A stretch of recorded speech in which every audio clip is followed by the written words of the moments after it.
radio Open FM, les chiens ont la parole. La chronique qui vous apprend à décoder ce que votre chien veut vous dire. Lydie Le Breton nous guide pour mieux comprendre nos compagnons. C'est parti.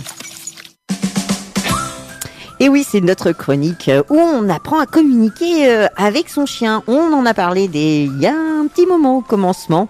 On va reparler de langage et de communication avec Lydie. Bonjour Lydie. Bonjour Delphine. Ouais, je bute déjà à l'entrée.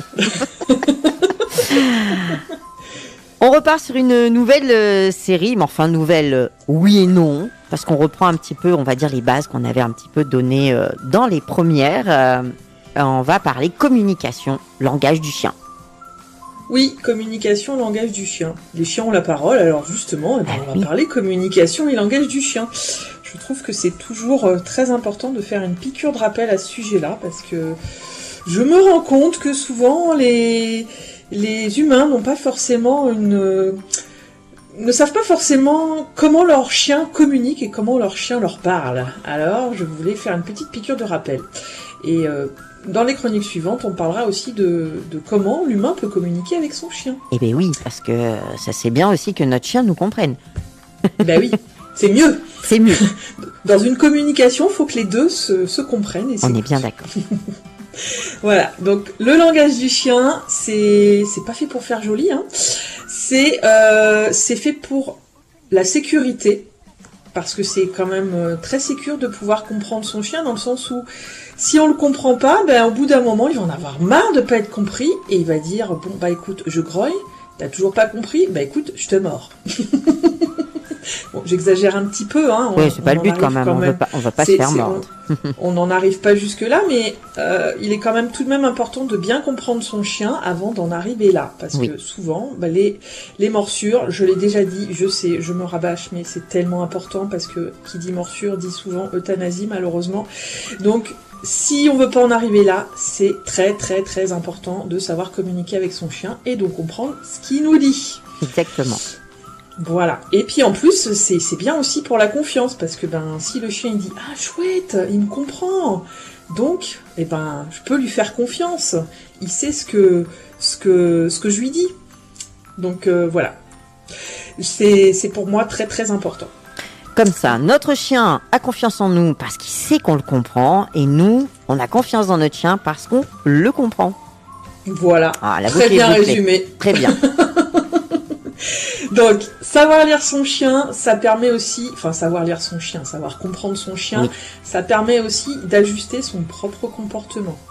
Par exemple, si on voit que son chien, il est mal à l'aise, on peut changer de posture, on peut changer d'environnement, on peut créer de la distance, pour lui montrer qu'on a compris que là, il était pas ok avec la situation, et que du coup, on fait ce qu'il faut pour le sortir de la situation qui peut le rendre mal à l'aise. Oui, pour désamorcer un peu la situation, comme on avait dit déjà.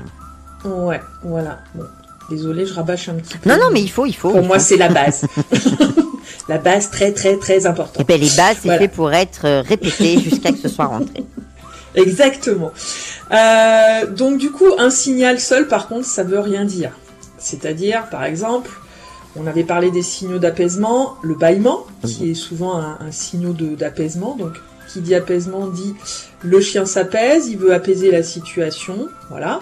C'est pas forcément justement un signal d'apaisement. Ça peut être je suis fatiguée, ou ça peut être j'ai passé une bonne nuit, je m'étire, je bâille. Oui, voilà, s'il y a que un bâillement, c'est pas un signal. Voilà, et puis il faut surtout analyser l'environnement dans lequel ça se passe, quoi. S'il est tranquille dans sa panière et qu'il vient juste de se réveiller, il y a quand même peu de risques. Que ce soit un signe d'apaisement. Ouais, c'est clair. Exactement. Tout compris. Voilà, c'est plus un signal, j'ai passé une bonne nuit. Bon, qu'est-ce qu'on va faire aujourd'hui? On va manger un petit peu, on va aller se promener. Voilà. Donc je rappelle quand même quelques petits signaux d'apaisement. Donc le bâillement, le léchage de truffe. Donc c'est pareil, hein, le léchage de truffe, faut analyser l'environnement. S'il vient de manger une bonne pâtée ou un bon non-os, ça peut être c'était bien bon. Il y a aussi le détournement de tête Ouais. C'est-à-dire que le chien, il coupe le contact visuel, il demande une pause dans l'interaction. Voilà. Et en sachant que ces signaux d'apaisement, l'humain peut aussi les utiliser pour apaiser son chien et pour apaiser et désamorcer la situation. Alors, voir quand il est mal à l'aise, on peut tourner nous aussi la tête. Exactement. Ah ouais, trop bien. On peut se lécher les babines et on peut bailler. Moi, j'arrive pas à me lécher le nez. Hein. Je dis ça. Ah mais je dis pas lécher le nez, je dis lécher les babines, pas lécher les lèvres, quoi. Faut avoir une grande langue. Donc voilà, c'est important de pouvoir aussi les utiliser et justement ça accentue la confiance de se dire, le chien va se dire il utilise mon langage, ça c'est cool. Ouais, carrément, ouais. Ok. Je me mets dans la tête du chien. Ouais, mais j'imagine bien en fait quand je vois que le chien, tu vois, fait des trucs un peu et qu'on commence à bâiller excessivement, ah ouais, je vais tester ça. Tu penseras à moi. Ouais, je penserai à toi. Donc, il y a aussi tout ce qui est comportement de substitution, entre guillemets, qui va permettre au chien d'évacuer la pression. Par exemple, le chien, il va se mettre à sentir le sol d'un seul coup, là. Il y a une bonne odeur, là, c'est top. Ça peut être, par exemple, si l'humain, il est en colère, il est tendu... ou qu'il a donné un ordre à son chien et que le chien il comprend pas trop ce que l'animal enfin même si l'humain est un animal bien sûr, mais ce que son humain lui demande. D'accord. Eh bien il va je renifle là, j'essaye de m'apaiser, j'essaye de... Il essaye de trouver en fait une odeur qui l'apaiserait, c'est ça? C'est pas forcément je cherche à sentir une odeur qui l'apaise, c'est plus je fais autre chose qui me fait penser ok. Pour ne pas penser au fait que mon humain là il est en train de couiner, mais que je suis pas d'accord avec lui, que je comprends pas ce qu'il veut, donc voilà, okay. C'est ça. D'accord. Donc du coup lui ça va lui permettre d'évacuer la pression en disant tu vois, nous un peu comme on respire, tu vois. Ouais, c'est ça. Je prends une bonne respiration, je me zénifie. Okay. Le chien c'est un peu pareil. D'accord, ok. C'est peut-être plus clair comme ça. Ouais, je vois. Voilà. Et un autre comportement de substitution, je sais pas si tu as déjà fait attention, c'est je me gratte la puce au niveau du collier là. J'ai une puce là. Alors, ça c'est souvent... ce comportement, moi souvent je l'associe à j'en ai rien à battre, quoi. Tu vois, vraiment, hein. Textuellement, je m'en gratte l'oreille, mais clairement, quoi, de ce que tu me dis. En fait, c'est pas forcément ça justement. C'est plus, je comprends pas trop ce que tu me demandes là. Tu sais, c'est un peu comme nous. Oh là là, je comprends pas trop là le problème sur lequel je suis. Et tu sais, des fois, tu te grattes un peu la tête. Ouais. Ok, en fait, tu vois comme quoi l'interprétation finalement. Je me gratte un peu la tête. Là, du coup, c'est le chien. Je me gratte une puce là. Je me demande ce que mon humain il est en train de me demander. Voilà. Donc tout ça, c'est important de savoir l'interpréter, de savoir le lire, parce que le chien, il estime que l'humain, il est capable de le comprendre. Donc c'est très important. Et pour éviter tout conflit. Voilà. D'accord. Donc ce que j'invite à faire aux auditeurs, c'est que la prochaine fois que leur chien il a une puce, ou je renifle, ou je bâille, ou etc., peut-être de voir si c'est pas un signal qui montre... un inconfort. Un inconfort, ouais. Ou une incompréhension, finalement. Ou une incompréhension, ouais. Ok. Et du coup, se dire, tiens... Là, mon chien, il essaye de m'exprimer quelque chose. Quoi ? C'est ça.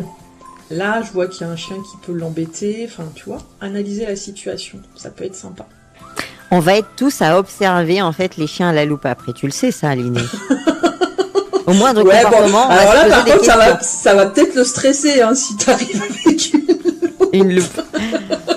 Le chien, il va se dire, c'est quoi ce truc-là ? Qu'est-ce qu'elle me veut avec sa loupe ?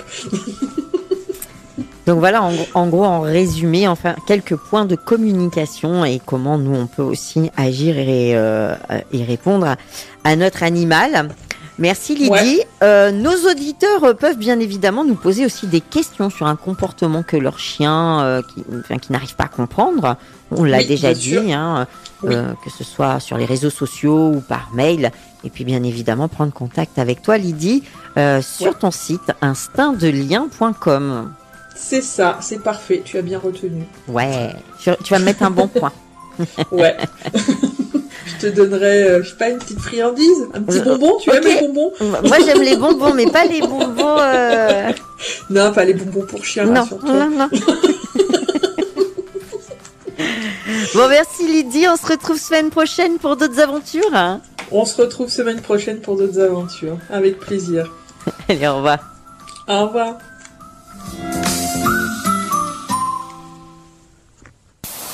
C'était Les chiens ont la parole sur Radio Open FM. Lydie Le Breton, comportementaliste canin. Retrouvez-la la semaine prochaine et sur son site instinctdelien.com. D'ici là, soyez à l'écoute de votre chien. Il a quelque chose à vous dire.